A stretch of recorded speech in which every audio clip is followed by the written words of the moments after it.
amongst all political prisoners, whether it is here or in occupied Palestine.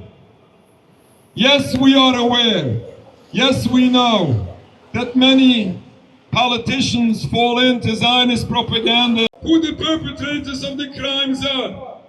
In this case, when these crimes are being carried out by some people from Jewish descent, yes, this is embarrassing to us as Jews, but it doesn't make the criticism anti-Semitic in any way. On the contrary. Well, Rümeysa has been detained for 6 weeks, and that is far too long. Even 1 day of detention for writing an op-ed is just too long and violates the Constitution. And what we're arguing to the court is that she should be allowed to have her day in court. The district court in Vermont is ready to hear her bail motion. It's ready to decide if she can be released while these legal issues are working their way through the courts. It's a very simple ask. Release her on bail. She's a cherished member of the Tufts community. She wants to finish her PhD. She's scheduled to teach a class this summer. She should be released. Then the legal arguments can be dealt with. But even this ask, the government is seeking to delay by making this emergency motion before the Court of Appeals. And we're hoping that the Court of Appeals, swiftly dismisses that so that the bail hearing can go on with Rümeysa present in court. What's actually happening right now is that the district court is poised to have a bail hearing on Friday, where it will consider whether Rümeysa Öztürk can be released, pending the disposition of her full set of claims. What the government has done is it's asked the appellate court to intervene in that process and prevent Ms. Öztürk from being transferred from Louisiana to Vermont, even though the district court has said it needs her presence in court to decide her bail motion.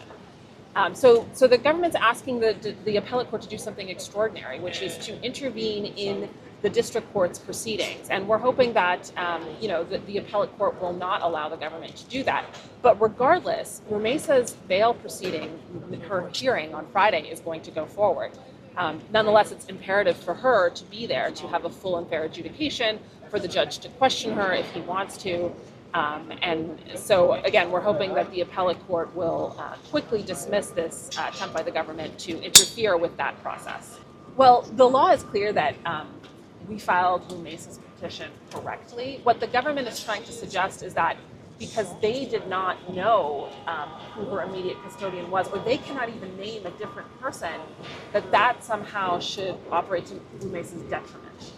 When it's the opposite. We've named the only known custodian who had control over her while she was in transit in Vermont. Even if the government turned around and said it was in fact someone else, we could amend the petition to include that person, and the law permits that. But what the government is arguing instead is we're not quite sure, or it should be someone else who didn't actually have custody of her at the time, and that's incorrect. Well, the government has had numerous opportunities through multiple rounds of briefing in the district court and now at the Court of Appeals to justify its actions, and it's never done that. It has never refuted the claim that she is being held for writing an op-ed in a college newspaper. So I think that speaks for itself.